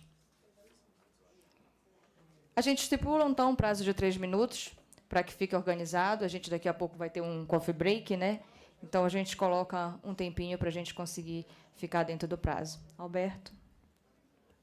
Acho que, enfim, a fala do Rafael foi bastante abrangente, importante. Eu só pedi para falar aqui um pouco da nossa experiência em relação à composição do Conselho, né? Porque na legislatura passada nós tivemos a PEC 6, que foi apelidada, né, carimbada, como a PEC da vingança, né, em relação ao CNJ, ao Conselho Nacional do Ministério Público, que previa, então, a alteração da composição do Conselho, no sentido de uma abertura, né, de uma modificação da sua composição e tal, e foi violentamente atacada essa PEC por parte da CONAMP, enfim, das entidades nacionais, né, teve atos em diversos estados com as procuradorias chamando os servidores simplesmente dizendo isso não tem nada a ver comigo, né. Então, teve movimento, a gente viveu isso na última legislatura, uma iniciativa do Paulo Teixeira, que hoje é ministro do Desenvolvimento Agrário, e aquela PEC foi derrotada por poucos votos, né? Na época, né, ela foi derrotada por poucos votos, mudava a composição do Conselho radicalmente, e nessa legislatura a gente então retomou a iniciativa de construir uma PEC, daí fazendo o debate da composição com os servidores, né? E no ano passado a gente chegou a ter uma discussão no Congresso entre os líderes sobre a extinção do Conselho Nacional de Justiça e do Conselho Nacional do Ministério Público, e a criação de um novo conselho a partir desse debate dos líderes que representasse todo o sistema de justiça. Então, eles queriam virar do avesso essa estrutura dos dois conselhos nessa discussão entre os líderes. Não prosperou, né? Enfim, esse movimento foi abafado, né? Mas nós retomamos, então, a iniciativa de trabalhar essa discussão da composição com representação dos servidores, né? Do MPU e do MPE. A gente está com 140 assinaturas das 170 necessárias, estão buscando as assinaturas, esperamos aí até o final de julho conseguir essas 30 que faltam, né, 30 e poucas assinaturas que faltam. E a gente gostaria de contar aqui com apoio, com a mobilização, com a inclusão desse tema na agenda legislativa da FENAJUDE, porque ela também, né, diferentemente das outras iniciativas, ela também trabalha a questão da composição do CNJ, né? Além desse instrumento também da ouvidoria externa, que eu acho que é um elemento importante da gente trazer também um espaço para que a sociedade civil possa entrar nesses conselhos, possa entrar nesses espaços ali, possa fazer intervenção para tentar mudar um pouco a regra do jogo com representação da sociedade civil, né? Então, era só essas minhas contribuições aí. E uma coisa, viu, Rafael? Deve entrar extra pauta uma resolução sobre os supersalários, sobre a suspensão dos pagamentos na próxima sessão do Conselho, tá? Eles estão resistindo, mas parece Tem que dar tempo de pagar. o Gonê, eles estão correndo porque parece que o Gonê vai colocar extra pauta na sessão do dia 10. Hein? Obrigada, Alberto. O primeiro inscrito é Eduardo. Se os colegas puderem levantar as mãos e dar o nome e o seu estado. Cláudio. Glaucio, RN. Próximo. Marcos Fabre. Marcos, Espírito Santo. Pessoal, 3 minutos, né? Próximo. Vou marcar o tempo, tá? Vou ficar aqui com o microfone e vou marcando o tempo. Bom, até agora temos 3 inscrições. Vamos começar com o colega Eduardo. Tá, vou marcar meu tempo aqui, eu vou ser bem rápido. Primeiro, parabéns, professor, mais uma vez enriquecendo e contribuindo muito com a nossa luta. Eu quero primeiro informar, né, que nós temos propostas também visando democratizar o Poder Judiciário, para que uma PEC para que os servidores possam votar nas eleições dos tribunais. Temos PEC também alterando a composição do Conselho Nacional de Justiça, para que um servidor da Justiça Estadual e um servidor da Justiça Federal possam compor, mas são matérias que, infelizmente, não prosperam no Congresso Nacional, né? Então, é informativo. Agora, a pergunta é a seguinte. O senhor fez uma análise aí do perfil, né, dos conselheiros. E, na composição do Conselho, nós temos 2 membros indicados pela OAB e 2 cidadãos de notório saber jurídico, né? Eu queria que o senhor traçasse também um perfil a respeito desses 4 cargos. Como são 4, eu pensei assim, será que a gente está falando de 70%, porque tem esses 4? Esses 4 talvez não estejam totalmente no domínio do Poder Judiciário. Não sei, né? Não sei qual independência qual a OAB tem para fazer essas indicações. Não estou iludido com isso.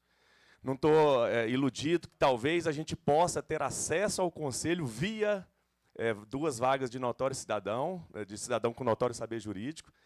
Mas eu gostaria de saber o perfil desses 4 cargos. 1 minuto e 23.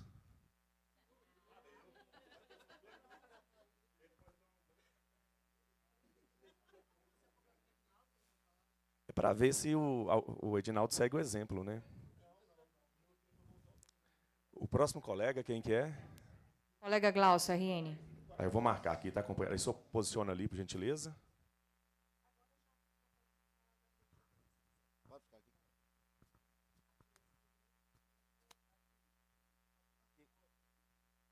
Boa tarde, companheiros e companheiras. Parabéns, professor, por esse aprendizado que a gente agradece.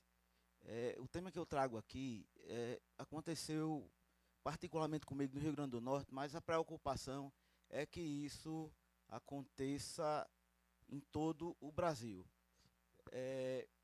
Eu sou servidor do Tribunal de Justiça do Rio Grande do Norte e desde 2007, em 2012, fez os primeiros 5 anos, eu recebi o direito a usufruir da licença-prêmio.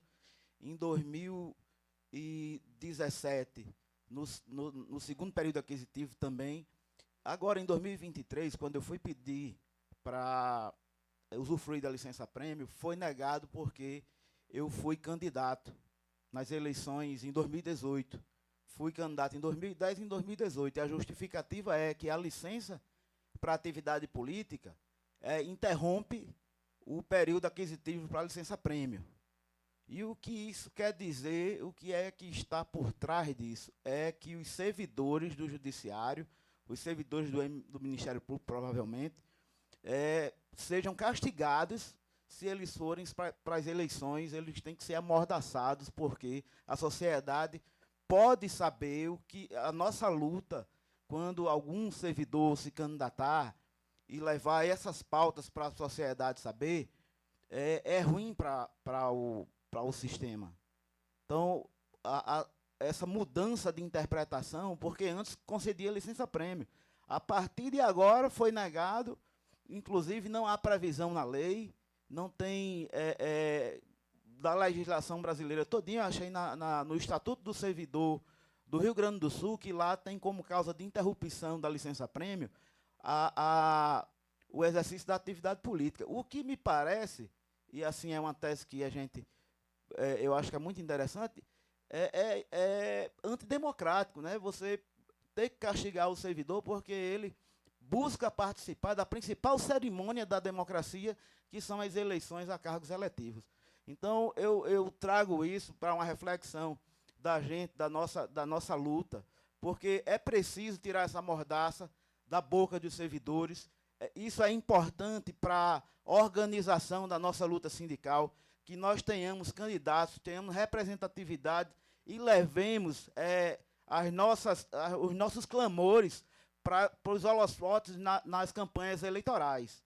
Então, professor, inclusive a gente teve a oportunidade, né, de falar sobre esse tema certa vez.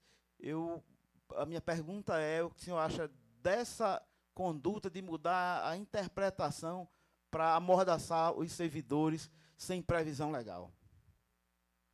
Obrigado. Obrigada, colega Glaucio. Marcos, Espírito Santo.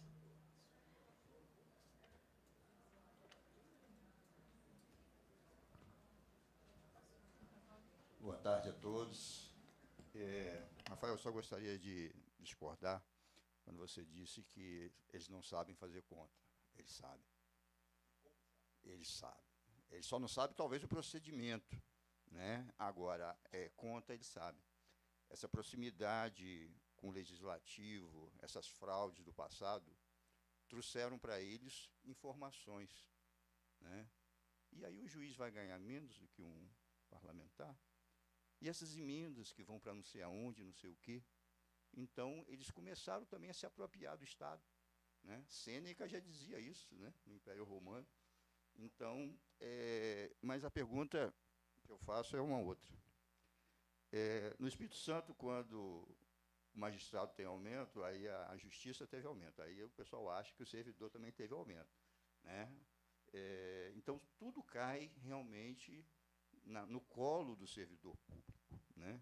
As mazelas da magistratura, né, em alguns casos, né, ela repassa e perpassa para todos os servidores, e principalmente do judiciário. O pessoal pergunta, e aí, teve aumento já? Né? O juiz teve aumento, você também teve? Né? Então, e a gente sabe que o sistema de comunicação, ele muitas vezes, né, a gente esclarece, né, para as televisões, para os jornais, mas os caras não estão nem aí, né? O jogo é deles. Então, muitas vezes, os parlamentares, os jornalistas, o prefeito, o governador, senadores e presidentes e deputados, muitas vezes estão na mão, né, desses juízes da magistratura. Então, como romper esse círculo que foi armado para realmente, né, como você disse, criminalizar o serviço público? Obrigado.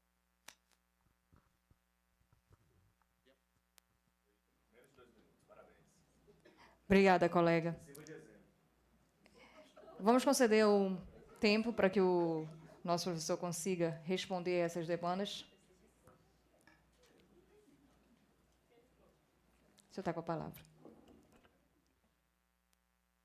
Bom, obrigado. Essa é a melhor parte, né, das perguntas. Que é a parte que a gente consegue tratar de coisas que não cabem. Às vezes numa fala, né, às vezes a gente tem uma linha de raciocínio. Mas então, Eduardo, sobre os... Tá preparado?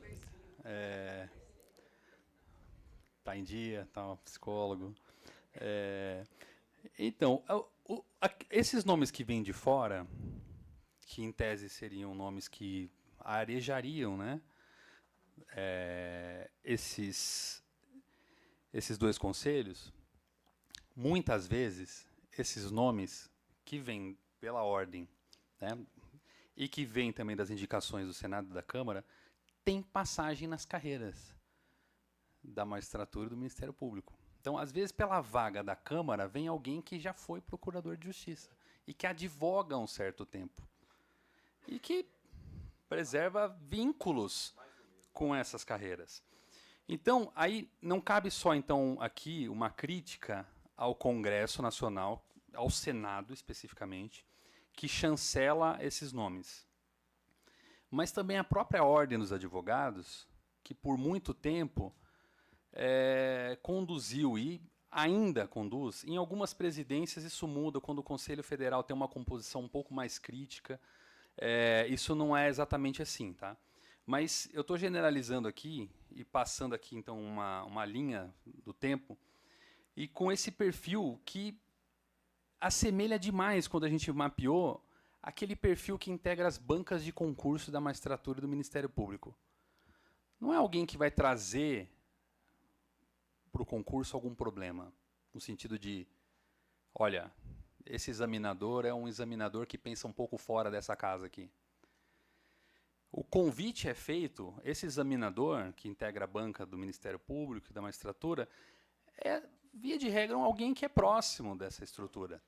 Não vai ser chamado um advogado para compor essa banca que pensa muito diferente do que se espera de um perfil de magistrados, né? Então, como esse é um concurso que ele é endógeno, ou seja, feito pelos próprios pares, essa é uma engrenagem da reprodução institucional de um perfil altamente elitizado, que não reflete, não espelha a sociedade brasileira.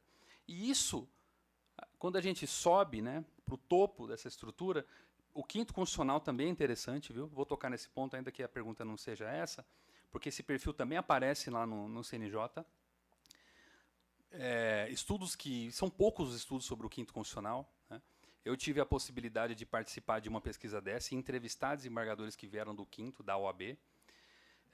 Inclusive, em uma entrevista, pediu para eu parar a gravação que eu estava fazendo, né, e me perguntou de onde que vinha aquela pergunta e que se eu falasse daquilo eu teria problema. Depois eu voltei a gravar a entrevista para um trabalho acadêmico. Então, no CNJ e no CNMP não é diferente, tá? Então, assim, a Ordem dos Advogados, ela, em alguns momentos, ela cumpriu o papel dela de sugerir nomes, né, que tivessem uma visão um pouco mais fora aqui dessa estrutura. O que os estudos de fora da ciência política principalmente dizem? Que é difícil colocar alguém nesses conselhos que não conheçam como funciona a justiça e o Ministério Público. Vai abrir uma vaga para a sociedade civil, mas quem vem? É difícil trazer alguém que não tem um mínimo de conhecimento jurídico, que não tem um conhecimento do funcionamento dessas estruturas. Como é que você vai colocar alguém que é de fora dessas carreiras para avaliar a movimentação na carreira, etc.? Não sou eu que estou dizendo isso, tá? Nesses trabalhos que isso está colocado. Mas não é um perfil que vai diferenciar muito desse, principalmente que tem a ver com os concursos da magistratura, tá? De advogados que têm uma longa trajetória acadêmica e que você vai ver sempre em eventos próximos da magistratura e do Ministério Público. É uma trajetória muito semelhante, tá? É uma socialização, né? Aquela socialização, né, que tem a ver com essa espiral que eu estou falando aqui o tempo todo, que é uma espiral elitista, né? De frequentar as mesmas rodas, frequentar os mesmos clubes, jogar tênis, frequentar, beber, enfim, né? São essas estruturas. É fundamental ter passagem por esses lugares, né? E estudar também, ser colega de graduação. Né? Então a gente observa muito o perfil na advocacia ainda é mais elitizado ainda, os advogados que vêm com formação nas escolas de elite do Brasil. Né? Quando a gente olha para a graduação em direito dos magistrados e membros do Ministério Público, às vezes é parelho ali quem vem de universidade pública e de universidade privada. Algumas universidades privadas que são desconhecidas. Os advogados, na maioria, se você olhar, são ainda mais elitizados nesse ponto. Não é para sair muito chateado, eu só vou ficar por aqui, tá, Eduardo? Senão a gente vai esmiuçando esse perfil. Mas, assim, é necessário uma vaga que venha de fora dessa lógica de ter um escritório, dessa lógica de manter uma banca, né, que frequenta o tribunal. Né? É preciso ter alguma coisa de fora disso. Né? Tem que estar ligado à transparência, à defesa, né, ter atuado no terceiro setor. Tem que prever critérios. O que acontece hoje para a escolha desses conselheiros é que você não tem critérios definidos. É muito solto isso. Não tem quarentena. Não tem quarentena. Ele pode ter saído da magistratura e ingressado num grande escritório de advocacia e ir pela vaga da OAB. Não está definido isso. Não tem nada que estanque essa porta giratória. E a gente vê direto, né, procuradores da República saindo da carreira para atuar em consultorias que são milionárias. Né? Fazer campanha para entrar nesses órgãos custa dinheiro. Tem que percorrer Brasília. Custa dinheiro. O Glaucio, eu já tinha ouvido a sua história lá também, lá em Natal. Eu já tinha ouvido o seu caso. E eu aproveito o caso do Glaucio, porque eu falei lá e falo em outros lugares, e levanto aqui uma coisa que eu acho que é importante para vocês, como vocês se fazem presente nas assembleias legislativas e também em câmaras de vereadores. Né? Qual que é a presença de ex-servidores nas assembleias legislativas? As polícias estão lá? Tem policiais nas assembleias legislativas? Tem delegados? Tem. Professores? Tem. E os servidores da Justiça? E do Ministério Público? Então não é só frequentar lá a Assembleia Legislativa ou a Câmara de Vereadores e Congresso Nacional na hora de tratar de algum desses temas aqui que a gente está debatendo. Tem que ter uma presença lá, né? Precisa de uma cadeira, de algumas cadeiras. Né? E aí, Glaucio, né, vai ser feito tudo o possível, né, para que vocês não consigam essas cadeiras. Né? Por quê? A gente vê muito, isso, eu não estou defendendo isso, né? A gente vê muito, no caso das polícias, policiais militares que filmam tudo que fazem, as batidas, aquelas enquadradas, e muitas vezes violência policial, né, correndo solto em redes sociais, com milhares de seguidores. Aí, de repente, ele se candidata e sai deputado. Lá em São Paulo está cheio disso. Lá em São Paulo está cheio. Né? Também está. Né? Então, o servidor ele aparece onde? Né? Como que ele vai conseguir acumular esse capital político? Como que ele vai conseguir captar? Acumular isso. Procuradores fizeram isso na Lava Jato, aparecendo o tempo todo na televisão. Depois saíram para se candidatar. O juiz fez a mesma coisa. Mas juízes também fazem isso, defensores fazem isso. E os servidores como podem mobilizar isso para acumular esse capital? Passa por aqui, não tenho dúvida nenhuma. Passa por aqui. Não tenho dúvida, né? E isso tem que ser fomentado entre vocês, tem que ser bem pensado, bem discutido para viabilizar um perfil, enfim, né, de mulher, independentemente de gênero, para ocupar essas posições. Porque os professores estão lá, os policiais, eles estão lá. Marcos Espírito Santo. Marcos, eles são bons em contas, sim, Marcos. Lógico que eles são bons em contas, principalmente se você falar com eles de taxa Selic, meu amigo, Aí, eu não tenho... Com certeza, eles sabem mais do que... Quantos pontos aquilo vai mexer, né? Porque tem funcionado de uma forma... Porque esses penduricalhos, eles têm sido pagos como dividendos. É como se fosse dividendo. Participação final nos lucros, né? Nos lucros. E a sociedade pagando essa conta. Então, são dividendos, né? Eu chamo nas redes sociais de CEOs, né, da administração pública. Eles estão ganhando mais que CEOs da área privada, viu? Mais do que muitos da área privada. Isso que você chamou na atenção aqui, políticos profissionais, inclusive jornalistas, têm receio de tocar nesse ponto, né? Essa é uma coisa que eu estou tentando desenvolver no livro, né? Quanto mais corrupto seja um parlamento, quanto mais corrupto for esse parlamento, mais interessante para esse tipo de coisas que a gente está tratando aqui. Quanto mais gente objeto de investigação em inquérito civil, em procedimento investigatório criminal, em inquéritos policiais, mais capacidade de mobilizar e de interferir na tomada de decisão. Eu falei isso outro dia, não lembro se foi em Maceió, se foi no Rio Grande do Norte, e isso é real, conversando aqui no Congresso com um deputado. Saiu a associação de classe, eu entrei para falar com o deputado. E o deputado falou, acabaram de sair daqui, daí tá chegando você. Pô. O pessoal veio pedir coisa, né? E esse pessoal, quando visita, passa recado. O juiz lá daquela comarca te mandou um abraço. Quem será que está lá num processo? Pode ser um parente.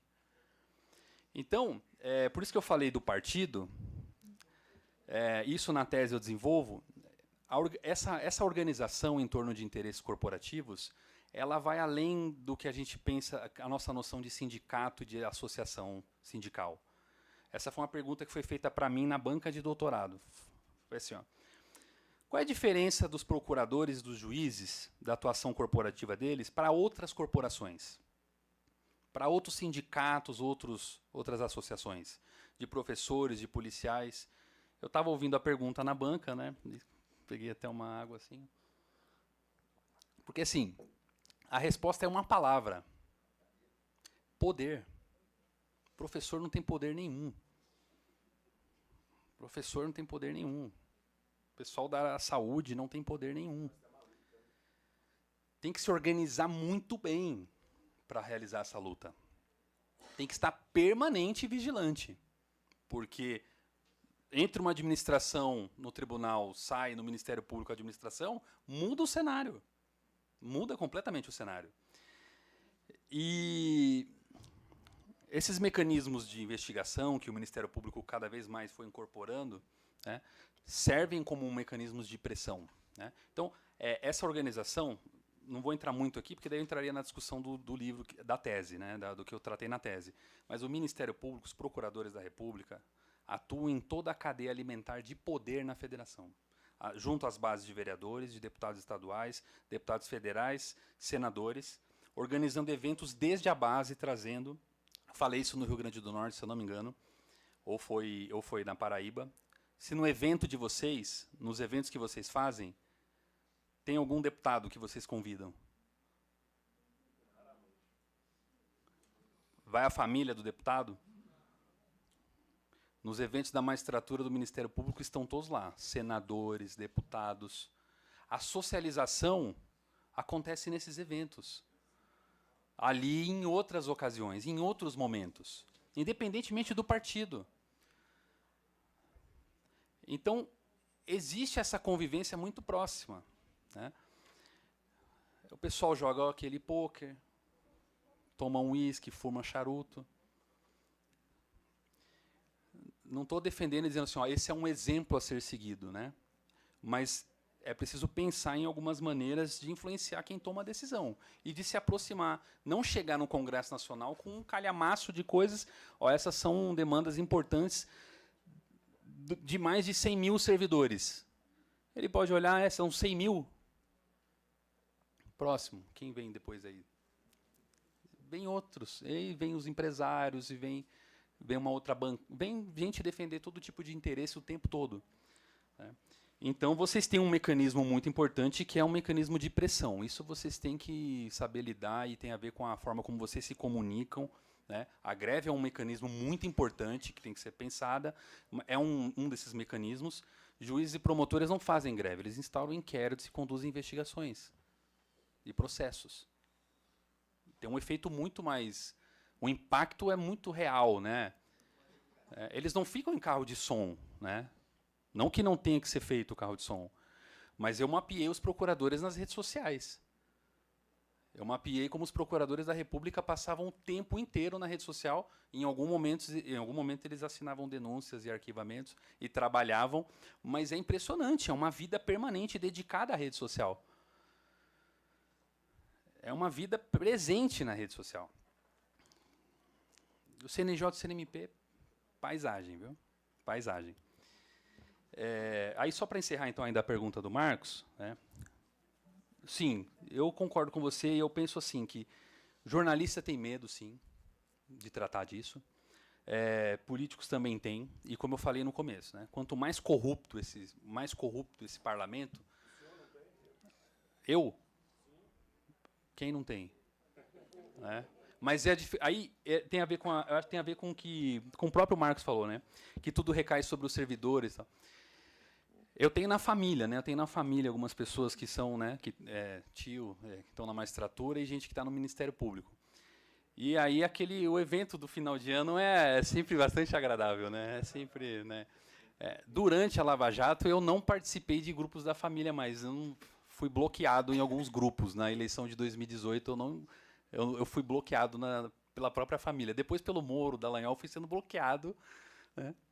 Meu pai não falava comigo. Pra vocês terem uma ideia. Meu pai é o típico paulista, que sempre votou no Maluf. Tá ligado? Ele é essa a visão, né?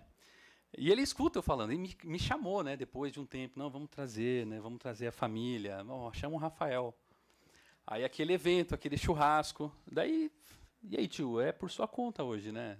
É por sua conta. Não, por quê? Mas pagaram 300 mil para você? Meu pai. Todo mundo vira, né? Mas 300 mil? 300 mil. Nem imposto de renda, pai, ele vai pagar. Nem imposto de renda. O senhor tem que tocar essas empresas aqui, ó. Paga fundo de garantia, tem esse monte de funcionário. Olha, tem processo aí trabalhista, esse monte de coisa. Esse pessoal não esquenta a cabeça com nada disso, nada. Nem paga imposto de renda. Pensa que maravilha, é o melhor dos mundos. Melhor ainda se tiver uma parente com um escritório advogando, né? Aí, meu amigo, aí é outra conversa. Mas vamos parar aqui, porque...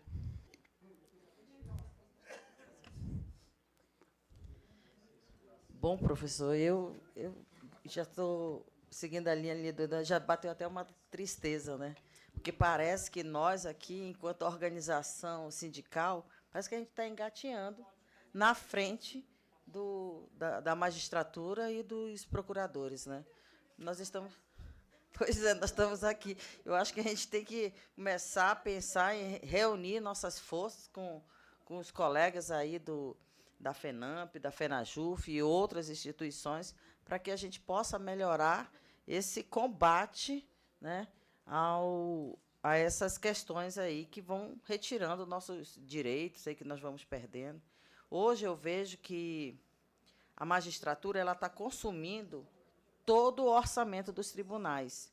A gente, para receber aí uma pecúnia de férias, eu vendo minhas férias, 10 dias, como eu tenho direito, eu tenho que fazer um pedido, tem que ir lá para o Tribunal de Justiça. O Tribunal de Justiça caminha para o CNJ para ver se eles vão autorizar eu receber. Aí eu ainda vou entrar, depois que retorno do CNJ, eu vou entrar numa fila, porque ali é limitado para servidor, 20 funcionários aí, 50 funcionários, receber o limite, mas se a minha venda de férias der 30 mil, eu vou receber parcelado. E eu preciso ainda renunciar aos juros do período que eu vou ficar sem receber. Eu ainda tenho que renunciar aos juros. Agora, a magistratura, atrasado. Puxa vida, agora como foi o Conselho Federal de Justiça, que votou a favor do pagamento do ATS, do retroativo a 2006, o Tribunal de Justiça do Estado do Amazonas quer retroagir a 1993, gente. Minha filha nasceu em 94, ela tem 31 anos, e é uma vida ali que o Tribunal de Justiça quer retroagir. É uma vergonha isso, e ele, como diz o professor, nem treme. Nem treme. É uma vergonha tão grande, e eles não estão nem aí, não. E aí você vai lá no portal da transparência, que não é tão transparente, você não consegue identificar os pagamentos que são feitos à magistratura. Mas o teu nome está lá, o servidor está lá, o nome do servidor, está lá o CPF do servidor, quanto que ele recebeu de férias, quanto que ele recebeu de algum atrasado, ou de salário, ou sei lá, o que seja. E a gente está, assim, à mercê, sei lá, para quem que a gente vai recorrer? Porque a gente não pode contar com o CNJ. Né?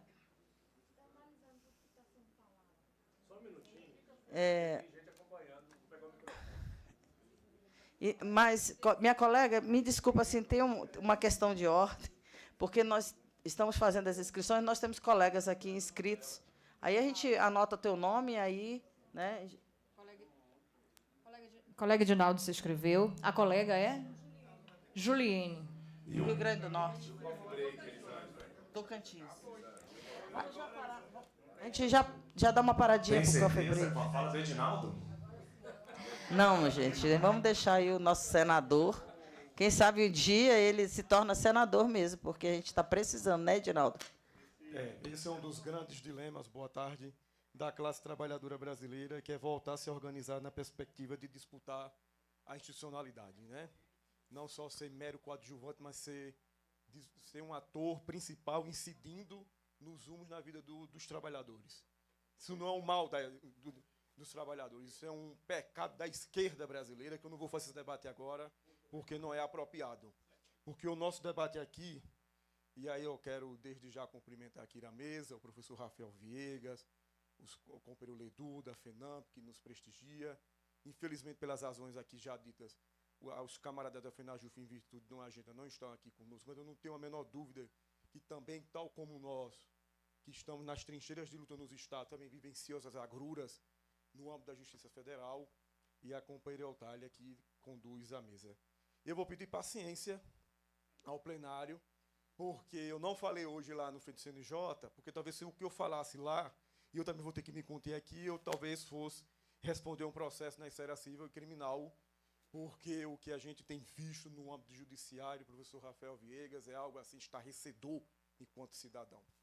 E aqui eu quero iniciar dizendo o seguinte: o senhor não está só. A sua luta não é só a sua luta. A sua luta é minha luta, é a luta da FENAJUDE, é a luta dos sindicatos, dos trabalhadores judiciários, tem que ser a luta dos servidores do Ministério Público, tem que ser a luta dos trabalhadores brasileiros contra esse processo que nós temos vivenciado ao longo dos últimos anos, que é o uso dos recursos públicos de uma forma jamais vista nesse país em torno de privilégios. Basta de uma sociedade marcada por privilégios, tal como é a sociedade brasileira, tão marcada pelas desigualdades, uma das mais desiguais do mundo, entre as mais 10 desiguais do mundo. Nós estamos aqui debatendo no Congresso Nacional agora uma matéria de R$5.000 de isenção de imposto de renda para a maioria esmagadora dos trabalhadores e das trabalhadoras desse país, que são massacrados diariamente sem sequer ter direito à organização sindical, porque quando se filiam são demitidos. Mas a magistratura brasileira e o Ministério Público abocanham, como o senhor diz, nos últimos anos, 100 bilhões de reais. É porque às vezes a gente relativiza as coisas e os números. São 100 bilhões de reais que poderiam mudar a face da educação, da saúde, da segurança pública, que é o debate que está lá agora, da proposta de emenda constitucional. Mas o Brasil, nos últimos anos, se relativiza muitas coisas. Mas não podemos relativizar. Porque os sindicatos, sob a minha perspectiva, da minha formação ideológica, daquilo que eu acredito, não é só a agenda corporativa. Nós temos que ir muito mais do que a agenda que nós estamos no cotidiano. Porque se nós ficarmos insistindo nessa diplomacia, muitas das vezes enfadonha, nós vamos incorrer naquilo que a companheira Elisângela aqui acabou de relatar. Não, eu não vou questionar o juiz, eu não vou questionar aqui o promotor, porque minha negociação pode ficar comprometida. Já está comprometida, meus companheiros, porque o orçamento já está comprometido com penduricalhos. Nós vamos criar esperança em quê? Naquilo que eles têm capitaneado dos recursos públicos, em nome de uma vã negociação, que sobra para os servidores que sofrem assédio, que sofrem perseguição, que não têm condições de trabalho, ou como foi dito hoje em frente no Conselho Nacional de Justiça, os níveis absurdos de precarização. Como é que tem estado que a gente sabe que estagiários são a maioria dos cartórios, que movimentam processos, quando deveria ser por um servidor concursado de carreira. Mas sabe qual é a causa? Porque quando nós vamos ao médico, com os sinais aparentes de adoecimento, nós vamos atrás de uma causa, para que possamos ter um diagnóstico e, por sua vez, um tratamento. Nós temos uma causa que leva a tudo isso. É a sangria desatada, desenfreada dos recursos públicos. Por isso que não pode contratar servidor, não pode fazer concurso público, não pode comprar uma cadeira que possibilite a ergonomia. E os assédios, as cobranças, as metas. E para quem tem essa obrigação há 20 anos, são 20 anos, 2 décadas da criação desse instituto chamado Conselho Nacional de Justiça. Então, para mim, está muito claro, através do que os professores vêm fazendo, de um debate que eu acompanho pelas redes sociais, que eu o parabenizo pela coragem, pela determinação e o foco. Porque eu sei que não é fácil. Não é fácil. Porque o senhor acabou de relatar aqui publicamente que até no seu seio familiar o senhor sofre. E isso não é fácil. Porque eu sou militante também partidário. Eu sei, quando nós estamos do lado opostos com a família, como dói a incompreensão de quem está do outro lado e não nos compreende. Mas uma coisa me deixa vivo, que é a chama da esperança pela justiça social. E isso eu não abro mão, porque isso é uma convicção e uma escolha de vida. E todo aquele que escolhe trilhar pelo caminho da justiça social num país como o nosso, como o senhor aqui pontuou, onde a população negra periférica é encarcerada, quando não é encarcerada é morta na favela, pelo Estado brasileiro omisso. E onde está o judiciário? Onde está o Ministério Público diante dessa flagrante chacina da população? E aqui eu posso enumerar vários problemas que o judiciário não tem resposta, porque estão preocupados com outras questões tão importantes, que é ver de que forma se viabiliza decisões administrativas, teratológicas, teorias que talvez os acadêmicos aqui do direito, que já passaram pela academia, nunca tinham imaginado. Nunca. No dia que votaram a quebra da paridade, da igualdade do auxílio alimentação lá em Sergipe, eu disse no discurso do Tribunal de Justiça que aquilo ali tinha que se levar para a aula de filosofia do direito e sociologia, porque é uma aula de como são as decisões no âmbito judiciário.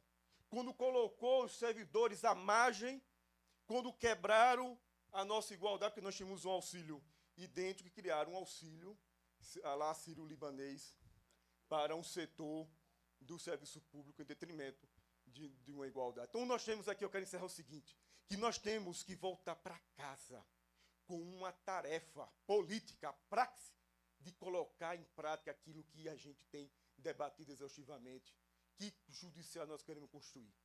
Porque eu estampo na minha camisa uma frase de um congresso que nós realizamos, que democratizar o judiciário é democratizar a sociedade brasileira. E cada dia que passa eu tenho mais convicção de que é necessário democratizar. E os supersalários é algo muito bom. Porque como a sociedade gosta muito de temas de debate da moralidade, é um tema que vai nos permitir não só falar disso, porque isso tem que acabar, porque isso tem que ter um fim, porque é algo imoral. Acho que talvez um cidadão médio europeu jamais admitiria que o Estado, seu Estado Nacional, permitisse essa generosidade do Estado brasileiro com poucos, como muito bem colocou o senador Fábio Contarato recentemente em abril, Ele disse que são poucos. Ele só não disse, obviamente, quem são, mas são poucos servidores. Mas a gente sabe quem são esses poucos servidores. 5 mil servidores, 25 mil servidores, que mensalmente, salário de 200, 150, 300, até R$1 milhão. Nós não podemos naturalizar isso. Não podemos, não cabe. Porque nenhum poder ser um cientista político, doutor, e não vou dar aula a quem já tem propriedade capaz, dificilmente, ao longo da história, um poder se autorreforma. Então, as reformas precisam partir do povo. Então, o povo precisa ser conscientizado. Ah, mas a correlação de forças é muito difícil. Não, claro que é difícil. Há uma hegemonia das classes dominantes, e o judiciário representa, em certa medida, também os nacos de poder. Mas nós temos que fazer a disputa real e concreta. Nós não temos mais o que temer.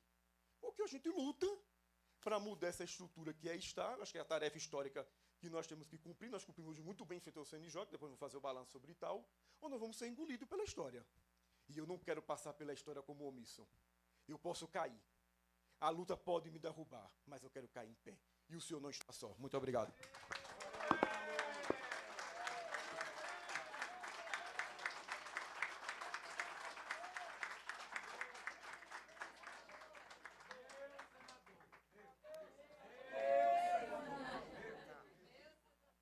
Muito obrigado, colega Edinaldo. Juliane abriu mão da fala. A gente pode passar já ao intervalo para o coffee break e voltaremos para as propostas e encaminhamentos.